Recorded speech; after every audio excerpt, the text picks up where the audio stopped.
Hello and welcome to the Alexandra Wenman show. I'm really delighted to introduce you to my guest today, Francine Blake, who is one of the leading experts on crop circles in the world. I'm so honoured to have you on the show, Francine. Thank you so much for joining me. Well, thank you for having me. It's an absolute honour. I know that I think we met a couple of years ago on a crop circle tour and I heard you speak there, but I'd love to get your take for the show on, first of all, what is a crop circle in your opinion? What is a crop circle? Well, first of all, you see the traces of a space that has been pushed down, and what can I say? It's miraculous. I think, What got you started in this? I've always liked the unknown. I came to England, and I come from Canada, and Canada at the time was very religious, and you couldn't open this kind of understanding, and it was very severe, really. So I came to England, and I was amazed by England. I was so open-minded, and that's what got me to stay here. And also, there's a lot of sacred sites here in England, which I very much wanted to visit and so on. So that's why I've stayed. I have stayed here. You've stayed here a long time now, haven't you? Well, yes, quite long. Yeah. It is one of those places, I think, England, where a lot of people interested in this come. I suppose it's got a history of magic, and the pagan element is very interesting, isn't it? I think so, more than in other countries. You can't do in France. It's like that. They're very scrupulous. It's more severe. People are. I don't know. It's difficult there, I suppose. Whereas in English, they're very tolerant. And they don't mind visiting places and looking things in the eyes and so on. It's fantastic. It's a wonderful place, I think, England. It is a wonderful place. Yeah, I do think that very much. It's magical, isn't it? There is a magic here. Yeah. It sort of captivates you and gets under your skin, I think. Yeah. Yes, I would say that. It's you feel different because perhaps it's more open. You see. You can't do that in other country. Not all other country anyway. No. Not that I've come across that. Not like here. No, here it's very special. So what were the first sites that you visited when you first came here? Stonehenge. Yeah. And that's it, isn't it? It's like end of the story. That's all you need to see. That's right. And at that time there were no barriers there. You could just walk in. Yeah. So I walked in. What did you feel when you first went there? I felt fantastic. I recognized something. I had a recognition. And the desire to stay, that was it. I didn't go back. Like a homecoming, I suppose. Yeah. I'd go and visit them, but it's different. There is an energy here that's quite special. And aren't we lucky? I mean, it's wonderful. It's a wonderful place, England, actually. It's amazing. Yeah. And so where did you start? Because you studied all of this as well, haven't you? Well, yes, I have studied a lot of it, and there is a lot of knowledge in that. Crop circles are based on knowledge. It's not just any old thing. There is knowledge in that. And we need that knowledge, and that's why we come here. Because we didn't need it. If we did not need it, they wouldn't happen here. So who do you think has created these crop circles? It's not a person. I don't think. I think there's a consciousness. Yeah. There are many. The world is full of it's full of doors, and you can enter these doors. and other doors are closed, and I feel that very much. And when you see a sacred site, you sense it. And some people can't get in a sacred site. They find it too strong. They fear it, actually. Or some you get people. People go, for example, near Avebury and all these places. There are people who can't actually set foot in there. Because the energy is so strong. So strong. And it comes from the ancient time and so on. There is still that energy, and that's why we value it. Otherwise we wouldn't make an impact with it. No. But there is an impact. There is an impact. Well, definitely. The likes of you and I, when you feel that familiarity with a place, and it's as though you've set foot there before, you have, right? So it's... Well, yes, I would say it's the knowledge that is... When you remember. Well, yes, I think, and that's why a lot of people feel that. As soon as you set foot at Stonehenge, you know exactly that that's not a normal energy. And some areas are stronger than others. And most people, I would say most people, even who live near the Stonehenge and so on, they can't even see the stone. They can't even go in there because they find it's frightening, and they don't want to see that. It's too strong. Too powerful. Too much energy. There's nothing negative about it. It's just strong. Yeah, and you can't make that up, can you, that feeling? No, exactly, yeah. So do you think there's a connection between monolithic sites such as Stonehenge and the crop circles? Do you think there's some sort of link? Yes, there is, because most of the crop circles come on ancient sites that were forgotten. So it's clever, isn't it? A crop circle imprints itself where... It's like, look, pay attention, like a marker, right. Isn't it? Exactly, that had been forgotten for many, many years, and suddenly it takes us to that place where you begin to sense that there is a strong energy, and you recognize that there was an ancient site there. And it's extraordinary, I think. I think it's immense. Yeah. So do you think the crop circles are almost like a kind of a language in a way, like it's a different way of communicating, I suppose? It's yes, it is a way of communicating. And as I said, for years and years and years, people were just making simple circle. And then the more we go in there, the more open and the more answers come up, that because we're open to it. If we weren't open, nothing would happen. Nothing would happen. But for example, it's Stonehenge in the 40s. People were standing on the stone, doing all sorts of things and breaking the stone and catching. It was really disorderly, and they didn't treat the site properly. And suddenly there's a different energy, and people didn't go down. They didn't go there anymore, and so on. It is quite interesting. It's protected from a higher level, not just necessarily us. It's waking up again, I think. It is waking the energy there. Yeah. Have you noticed an increase in the number of crop circles over the years since you started following them and studying them? Well, we've had, I don't know exactly how many. What do you think? You've probably lost count by now. Many. Yeah. Many. Yeah. I can't tell you exactly the number.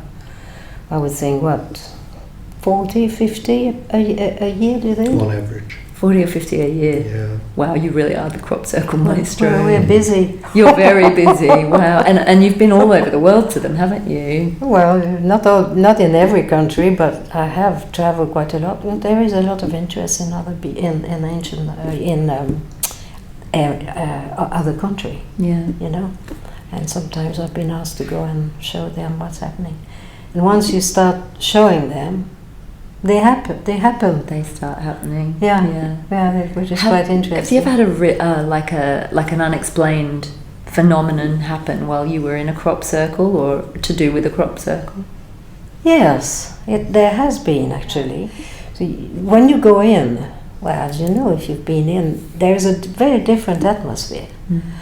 And it kind of helps us to sit down and relax, and usually people lie down. You've seen that kind of, and they just lie down there and they're open, and suddenly something strange has changed. And sometimes physically. Sometimes you open your eyes and, gosh, it's, that area was standing up and now it's lying down. So we see that. But we see it when we're really lying down quietly, and you sense that there is an energy, and you open your eyes and you see that. But it's not always like that.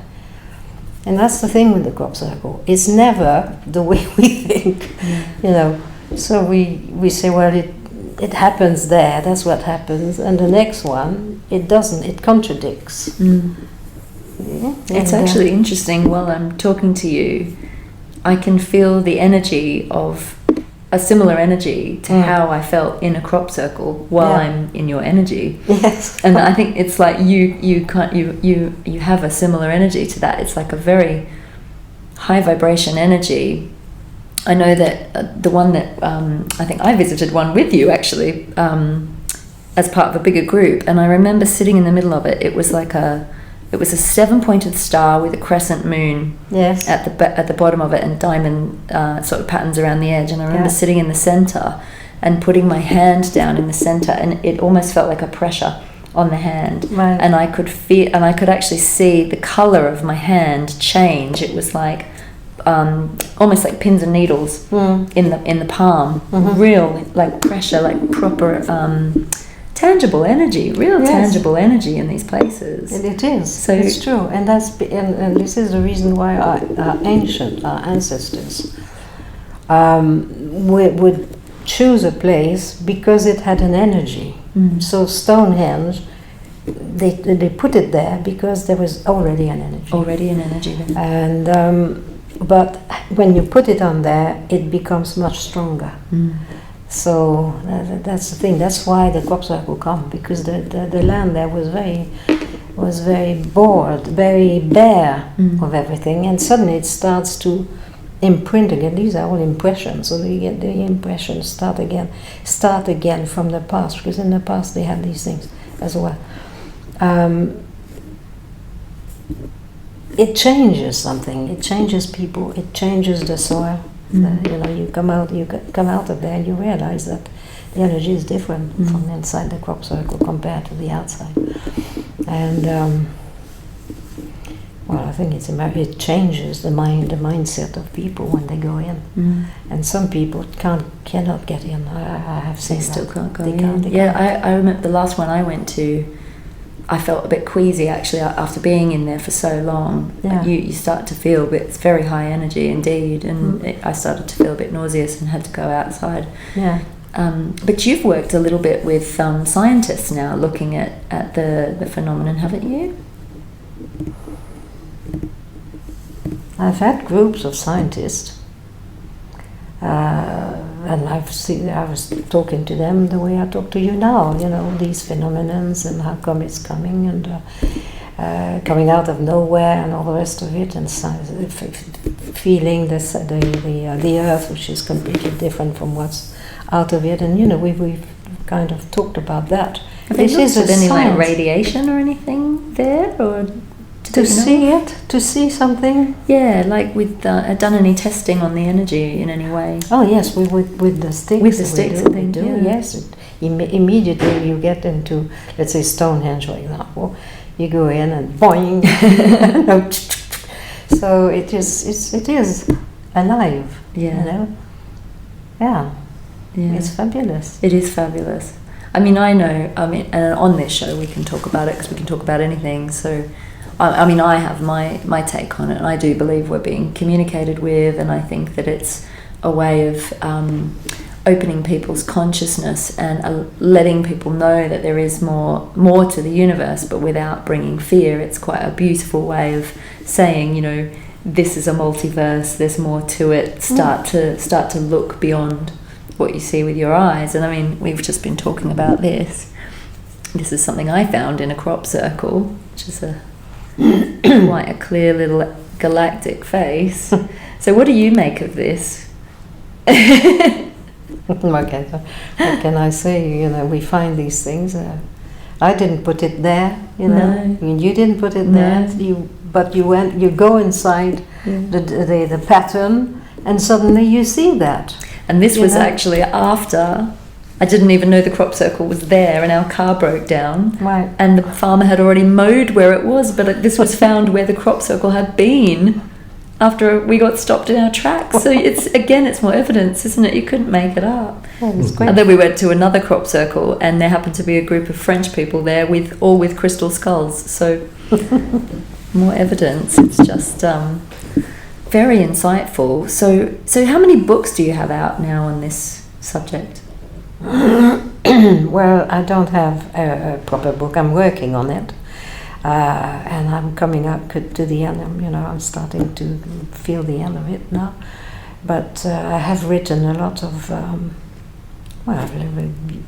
How many years? Many years. Well, you Over did a bi-monthly spiral magazine which wrote about commentaries on all sorts of different designs of crop circles and maybe why they came, and also experiences that you had when you went to see a crop circle. Particularly when you went to see that one in Golden Ball Hill where you were told not to go and see it. Yeah. Oh, who said not to go and see it? That would make me want to see it even more. Well, yes, well, you wouldn't have been able to. No, because I saw this. I was coming back, giving a lecture, and it was about midnight. I think I was on my way, and I saw a crop circle above the valley, which is very active. So I thought, well, come and have a look more quickly, and. I was talked saying that you mustn't go there. It's too strong for you. Wow. And I'm saying, well, actually, I want to go. No, you can't go there. It's too strong for you. So I was pushing against it. I wanted to go. I go closer, but then and I had to turn around and go back. And they said it is too strong for you. It was being formed, wasn't it? Yeah. Yeah, the energy would have been really fresh. Yeah. Wow. So when you saw it being formed, what did you see? You don't. It's so more the sound. The energy and the. It's more. But I mean, first of all, it's pitch black at night. You can't see very well, but you can hear it. Wow. Because the wheat is making such. It's very rapid and really quick. It's rapid. Yeah. It was quite impressive. You saw those golden balls. Yes, we do. And it was in an area called Golden Ball. Yeah, Golden and Ball. And you saw golden balls making it. That's right. Wow. It's a very active area there. It's amazing. Well, I know that it's still a sense of humour. It's quite funny. They do have a sense of humour. I know they absolutely do. I mean, this one, hilariously. I for 2 weeks before this appeared to me, I had a being appearing telling me his name is Seraph. And when you Google the name Seraph in the Hebrew, it means the burning one. And this is made of flint, which is a stone used to make fire. I mean, it's all connected, isn't it? You're sort of connecting the dots in your brain going, really? I mean, really?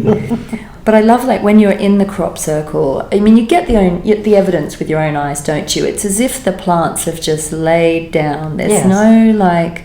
I know that I was looking at some of the science of it, and they say that something happens to the node on the plant. Yes. And that could not happen unless it was some sort of radiation or something was applied to it. That's not...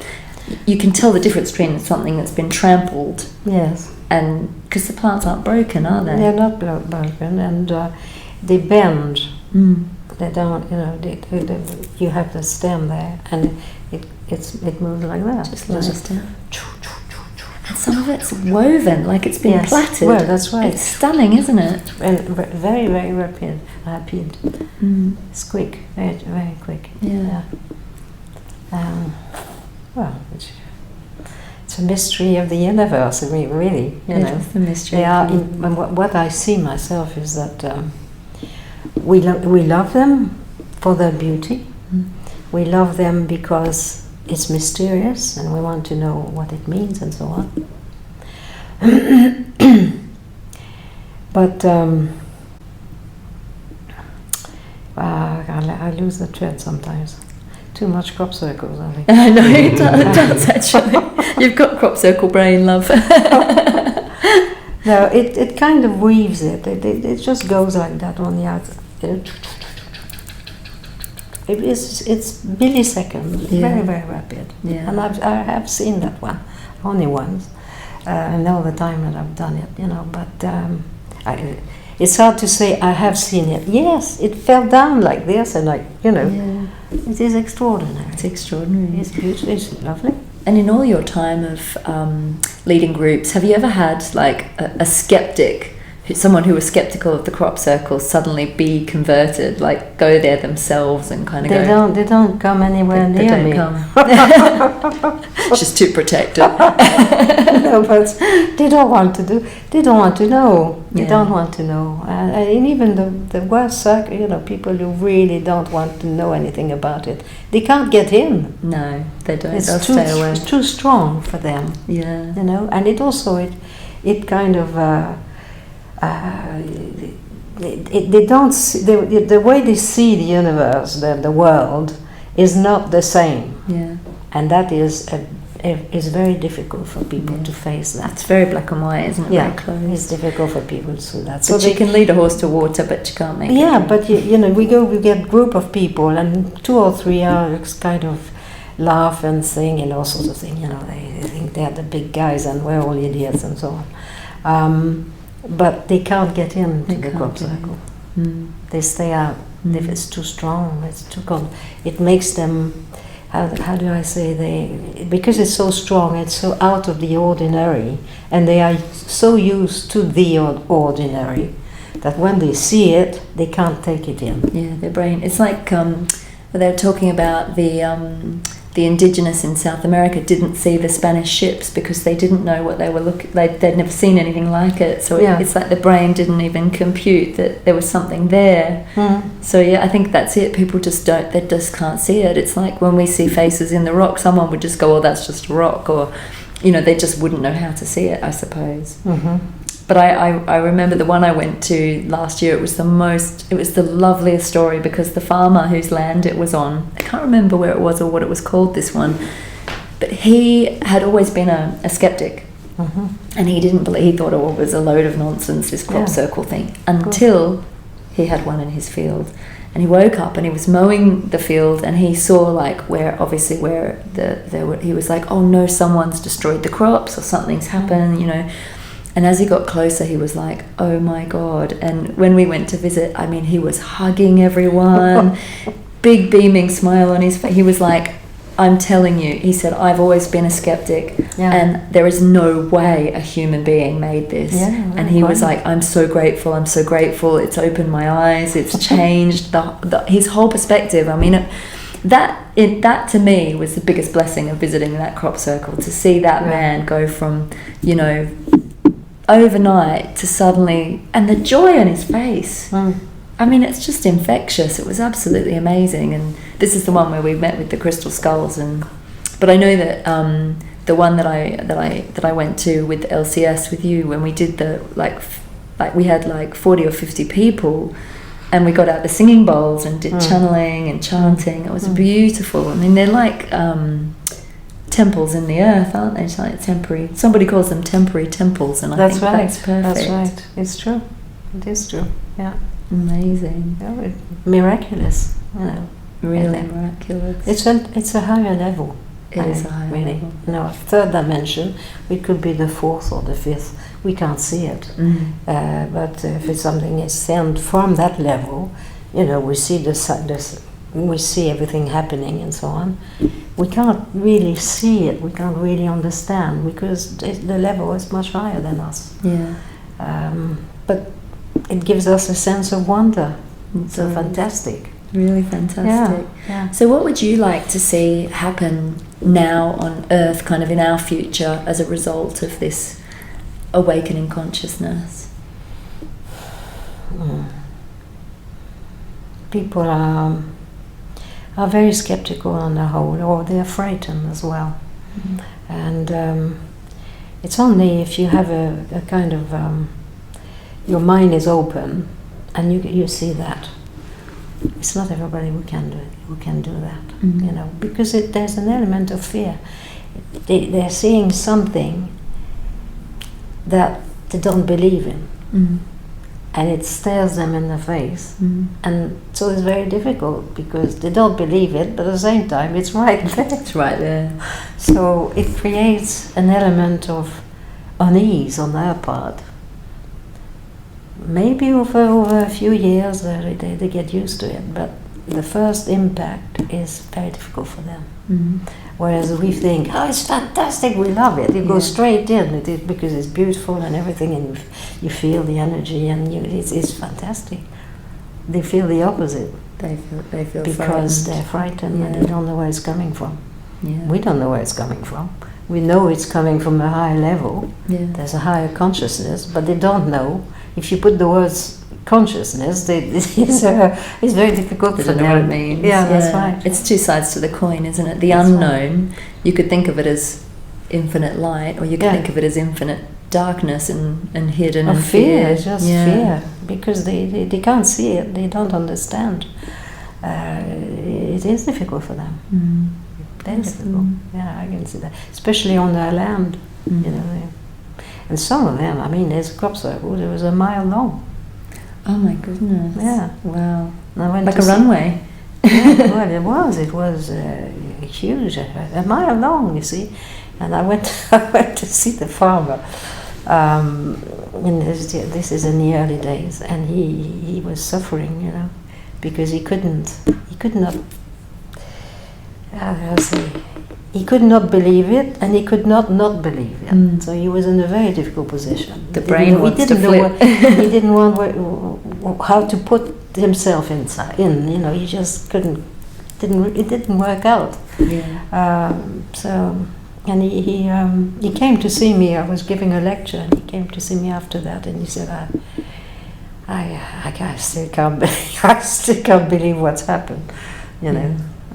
It's difficult for them. It is. I think we try so hard to rationally quantify things, and sometimes it's like if you get comfortable with the not knowing, that's when you can open up to the miraculous, isn't it? But people are like, how do I explain this?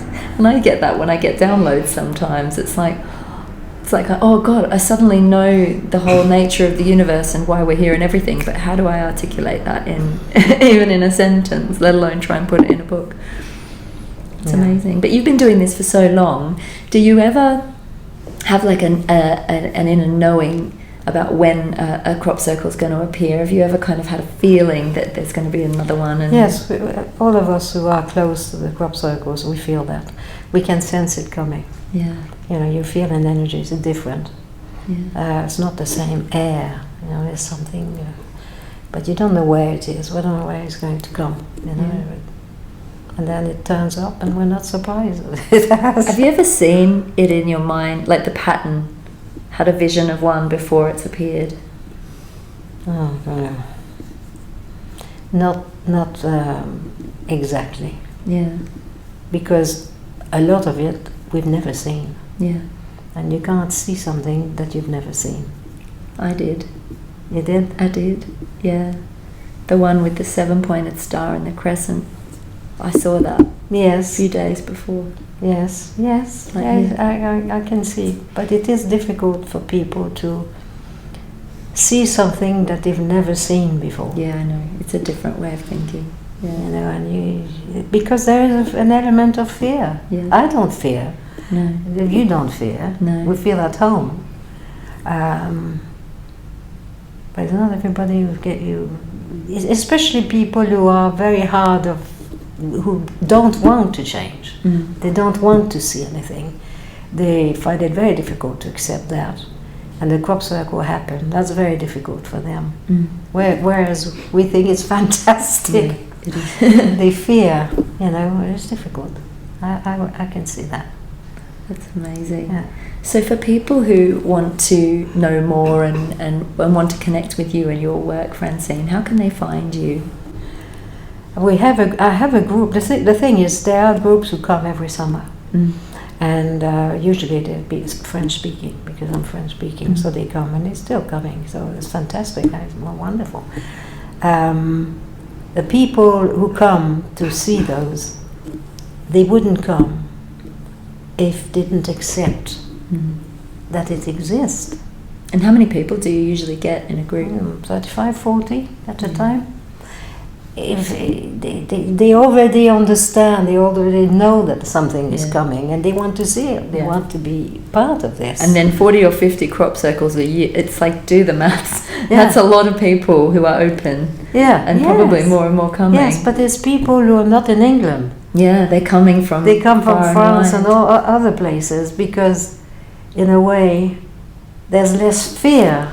Because they're going to come here and spend a week or 10 days, and it's fine. Then they can go and forget about it. You see, it was wonderful and all the rest of it, but there isn't an element of fear. Whereas, if you live in that area and you suddenly out of the blue you see something like this, and for people who live there, they see that, it's very difficult for them. They fear, they're frightened. It's tough for them actually. Yeah. Well, I can't wait for you to bring out a book about all your experiences. And I know that there's quite a few of your talks and things on YouTube that people can go to as well. I think so. She is a font of knowledge, this one. I mean, I've caught her on a day when she's tired, bless her. But there's so much there, and we just want to kind of, I guess, open the conversation, deepen into the conversation. It's like they're kind of like big question marks, aren't they, to get you to think outside of your brain, outside of your human brain anyway. But Francine, thank you so much for talking to me today. It's been an absolute pleasure. We're going to go and have tea now. And what I'll do for people watching is I'll just share some more links of your other talks and where they can find you and your work just below the video, so that they can connect with you, and if they want, come along on one of your expeditions. Amazing. Thank you very much. Thank you for speaking to me. Thank you for watching.